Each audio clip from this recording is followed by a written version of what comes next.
Welcome back to AM Northwest. You know, if you're trying to downsize and declutter this year, we've got just the man who can help. He's the host of Legacy List with Matt Paxton, and he helps families navigate the emotional minefield of letting go and getting organized. Welcome to my nightmare. Not horrible.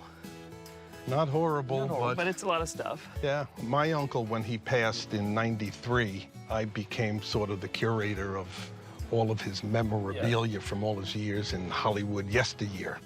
I was very close with this uncle, and I think that he would be happy if it went to somebody that could enjoy it and appreciate it. Eventually, I'd like to make this into some sort of bar area where we can entertain friends. So we don't want this to be storage forever? No, absolutely not. We welcome the host of Legacy List, downsizing and decluttering expert Matt Paxton. Matt, good to talk with you. You know, I think everybody can relate to this. Yeah, we've all, it's that time in life where we're getting stuff from our relatives and our house is filling up from all of their things. So tell me how this works. What do you do? So I'm the guy that helps you go through all the stuff. And I've said this before. You are like one of the most patient men I've ever seen, like try to help people organize their stuff. Well, I have 7 kids. Oh my gosh. Well, there you go. Yeah. So that's a lot of that. And I've been doing this for 25 years. Yeah. And at the end of the day, we keep the stuff because of the stories attached. It's not the stuff that matters. It's the people that gave it to us, the people we love. And so I have the best job in the world. I get to hear all these incredible stories. And that's what my TV show, that's what my book, all of it is about. Learning how to go through the stuff, take the time, and hear the stories so we can get rid of the stuff. So you have some ideas for us. You have 5 tips for us today. So let's start with the clothes. All right, the goal here is really, it's the beginning of the year, let's get started. And most people come to me and say, I don't know what to do. I'm stuck, I'm paralyzed on how to get started. So for me, clothes, it's real simple. I do 2 things with the clothes. One, if you have not put it on since the pandemic started, you're probably not going to. Yeah. I know that sounds silly, but if you have not put it on since you got your first shot, you're not going to wear it again. The world's different, right?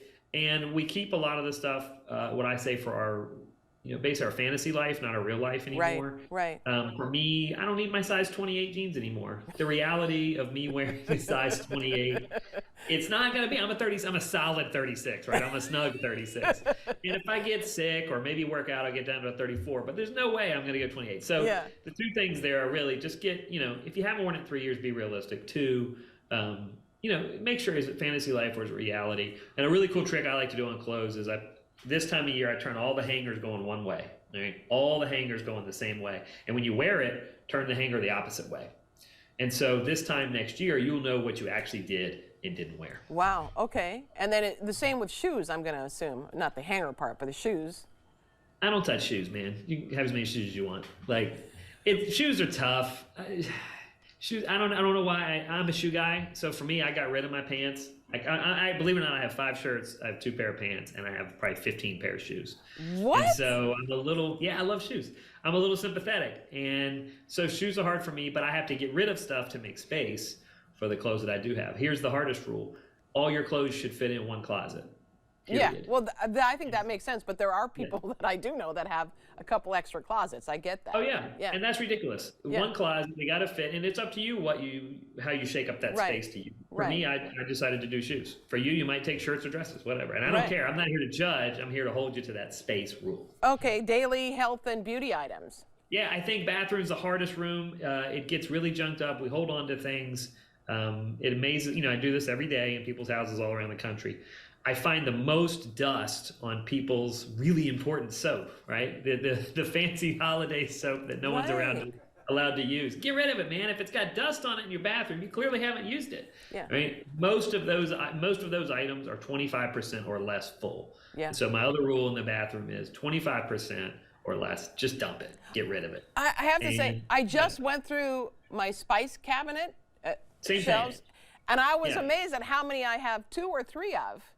Oh yeah, I mean ketchup, all that stuff. You're gonna find your garlic salts, all that stuff. You're gonna find the same because it gets pushed to the back. And by the way, these are all rules you can do in 30 minutes. I'm not asking you to take a weekend. Right. Just go in and get really serious and get really brutally honest. Do I use this or do I not? And the volume in the kitchen and the bathroom, it's going to tell you what you have and haven't used. Yeah. And if you've got stuff for kids, like most of my clients, they'll have their kids' old medicine.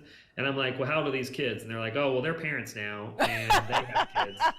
You know, and so if you're holding your kids' medicine and they now have kids, I feel like you can let it go. Yeah. I'll be honest. Junk mail seems that would be an easy one to get rid of. All that. Junk mail. Look, if you owe somebody money, they're going to find you. Get rid of the junk mail. It's amazing. It's just a big mind. You know, it holds up your mind. And so I just rip it all up, do a poor man's shred, rip it all up, get it in the shredder and recycle it and get on with it. Don't spend more than 10 minutes on junk mail. There's nothing in there important. Yeah. And the garage usually ends up being a place that people don't put their cars, but they put their stuff.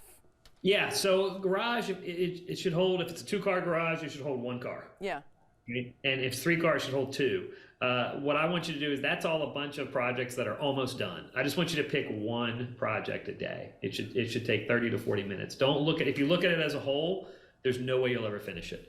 And so we have a room, it's really a room of unfinished business. And so for this year, I want you to really just get focused. Okay, what's the business I'm going to finish? If I can do a half an hour a weekend in the garage is done by the end of the year. And that's really the goal.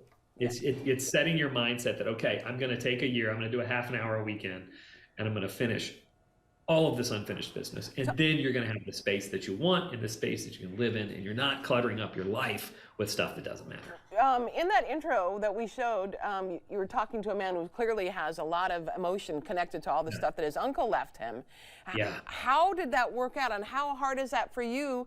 Because there's probably some really cool things that he has. Oh man, we found his dad had worked with Frank Sinatra, so we found all these personal items from Frank Sinatra. In that situation, we really had to make space, emotional space for him to tell the stories. That guy was a talker. Man, he had 100 stories. And so we had to give him a space to share these stories. And we created the name of the show is called Legacy List. And what a legacy list is a list of the 5 most important items.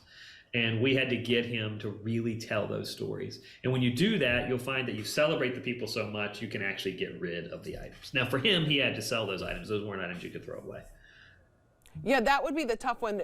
I know there are people like myself who have china and glassware from our grandmothers that we love them, and it's hard to let it go, but it's serving you no purpose.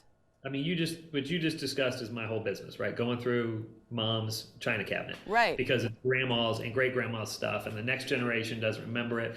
I do a lot of upcycling in the dining room. Like the china, I'll break it up and I'll make vases, have vases made for every kid in the family, right? And so that way, everybody gets a piece because nobody really wants the china, but they still want the memories.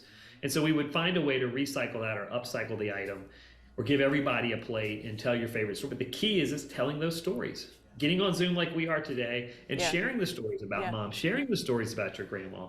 And I mean, you've got to share the stories. If you don't do that, the people don't live forever, but their stories and their legends do. And that's really what my job is about, is helping you share those stories and helping those people be the legends that they are. We want to tell our audience the new season of the Legacy List with Matt Paxton premieres January 15th on PBS. We'll have a link on our website to more information. Matt, always great to talk with you. Thank you so much. Thank you, guys. Have a good week. You too. All right, we'll be right back with more AM Northwest. Don't go away.